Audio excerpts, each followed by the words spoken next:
हमारे सहयोगी सुशांत चौरसिया पन्ना से हमारे साथ जुड़ गए हैं।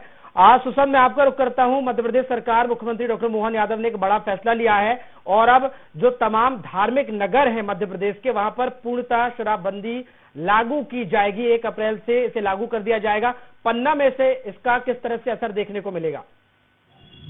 अब बिल्कुल प्रभात, जिस प्रकार से ये जो पूरा मोहन सरकार ने नरसिंहपुर से खुले मंच से जो घोषणा की है, इसका बहुत बड़े पैमाने पर असर होगा, क्योंकि शराबबंदी का जो मुद्दा था वो लंबे समय से प्रदेश में उमा भारती जी उठा रही थी। उमा भारती जी का ट्वीट भी इस पूरे विषय को लेकर आया है और उन्होंने सीधे तौर पर स्वागत किया है मोहन सरकार का। और जो 17 जिले हैं उसमें से एक पन्ना भी शुमार है इसमें, क्योंकि पन्ना ऐतिहासिक नगरी है, धार्मिक नगरी भी कहा जाता है। यहाँ पर जो भगवान श्री जुगल किशोर जी का मंदिर है वो ऐतिहासिक मंदिर है और कई वर्ष पुराना है। यहाँ पर मैं अभी जिस जगह पर मौजूद हूँ वो बलदाव जी मंदिर कहलाता है। ये ऐतिहासिक मंदिर ये भी अपने आप में है। यहाँ पर कई ऐसे मंदिर हैं जो अपने आप में अंतर्राष्ट्रीय पहचान पन्ना को दिलाते हैं। जैसे कि एक प्राणनाथ जी का मंदिर है तो अंतर्राष्ट्रीय पटल पर अपनी पहचान प्रस्तुत करता है। और जो ये पूरा जो मुख्यमंत्री जी की जो घोषणा है, अब ये देखना होगा कि 17 तारीख को जो वित्तीय बजट में जब इसका प्रस्ताव आएगा विधानसभा के अंदर, तो इसको कैसे इम्प्लीमेंट करेंगे और इसके क्या गाइडलाइंस आएंगी, ये भी अब देखने वाली बात होगी। और विपक्ष इसमें अब कैसे इसमें क्या अपनी प्रतिक्रिया देता है, ये भी एक बड़ा सवाल होगा।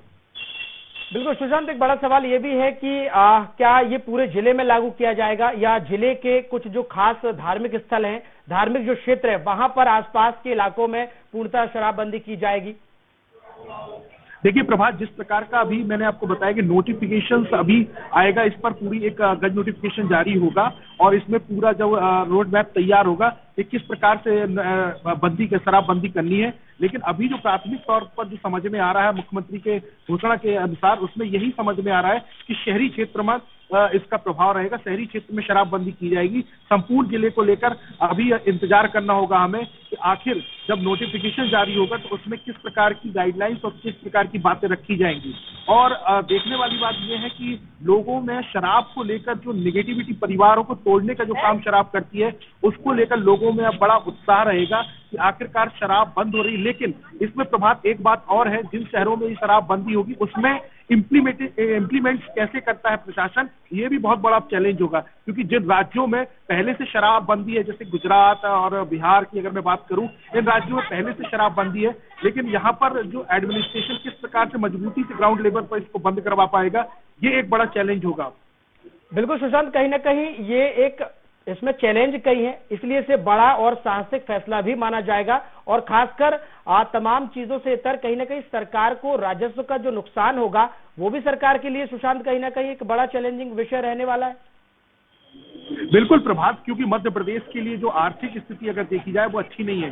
क्योंकि मध्य प्रदेश में रेवेन्यू जनरेट करने के लिए शराब एक बहुत बड़ा रेवेन्यू जनरेट का जो एक विषय है, क्योंकि इससे बड़े पैमाने पर रेवेन्यू भी निकलता है सरकार को। और जो कि एक बड़ा वित्तीय बजट जो लोड आएगा सरकार के ऊपर, उसको वो कैसे एडजस्ट करके कैसे उस रेवेन्यू को रिकवर करेंगे, ये भी अपने आप में एक बड़ा सवाल होगा। क्योंकि शराब से बताया जाता है कि बड़े पैमाने पर जो मध्य प्रदेश में छात्रवृत्ति है उसका पैसा वहां पर इन्वेस्ट किया जाता था, दिया जाता था। और अब चूंकि अभी लेकिन हालांकि 17 शहरों में इसका इम्प्लीमेंट किया जाएगा और अन्य जिलों में इसको संचालित किया जाएगा, लेकिन जो घाटा होगा उसको कवर कैसे करेगी, इसका क्या रोड मैप है, क्या प्लान है मोहन सरकार के पास, ये एक अब समझने और सोचने वाली बात होगी सरकार के लिए, किस प्रकार से इसको तैयार किया जाएगा। बिल्कुल सुशांत, आप बने रहिए। जबलपुर से हमारे सहयोगी देवजीत भी लगातार हमारे साथ बने हुए हैं। देवजीत, अगर सरकार इसे लागू करती है और अगर प्रमुख जो स्थल है जहां पर इसे लागू कर दिया जाता है, शराब को बैन कर दिया जाता है, क्योंकि जबलपुर एक बड़ा शहर है और तमाम धार्मिक स्थल वहां पर मौजूद है, तो कौन कौन से वो स्थल होंगे जहां पर इसका असर देखने को मिलेगा? देखिए प्रभात, सबसे पहले आपको बता दूं कि मां नर्मदा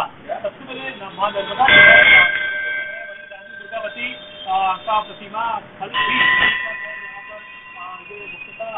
दिया गया। आपको बता दूं कि एक पॉइंट यहाँ पर दिया गया है, बड़े महादेव और रानी दुर्गावती मंदिर जबलपुर के प्रमुख धार्मिक स्थल में शामिल होता है, जिसको लेकर ये यहाँ पर बताया जा रहा है। इसको लेकर भी जबलपुर का नाम यहाँ पर है, क्योंकि मां नर्मदा घाट है, तिलवारा घाट, भेड़ा घाट, तमाम जो घाट मां नर्मदा के ये पावन तीर्थ पवन तट जो है यहाँ पर कहते हैं यहाँ पर, उसको लेकर भी जबलपुर का नाम यहाँ धार्मिक स्थलों में माना जाता है, क्योंकि महादेव क्योंकि बड़ा एक मंदिर जबलपुर में बड़ा मंदिर है गुप्तेश्वर मंदिर, जहाँ पर स्वयं खुद जो है शिव यहाँ पर आए हुए थे, तपस्या की थी उन्होंने, ऐसा भी कहा जाता है। तो बिल्कुल कहीं ना कहीं बिल्कुल देवजीत, जबलपुर में तमाम बड़े धार्मिक स्थल हैं और जबलपुर के साथ साथ मध्य प्रदेश में भी बहुत सारे धार्मिक स्थल हैं, और ये जो फैसला बड़ा और साहसिक फैसला है, इसका असर भी कहीं ना कहीं देखने को मिलेगा। देखना होगा कि किस तरह से सरकार इस पूरे फैसले को लागू करती है। फिलहाल आप दोनों का जुड़ने के लिए, जानकारी साझा करने के लिए शुक्रिया। वक्त एक ब्रेक का है, जल्द हाजिर होते हैं।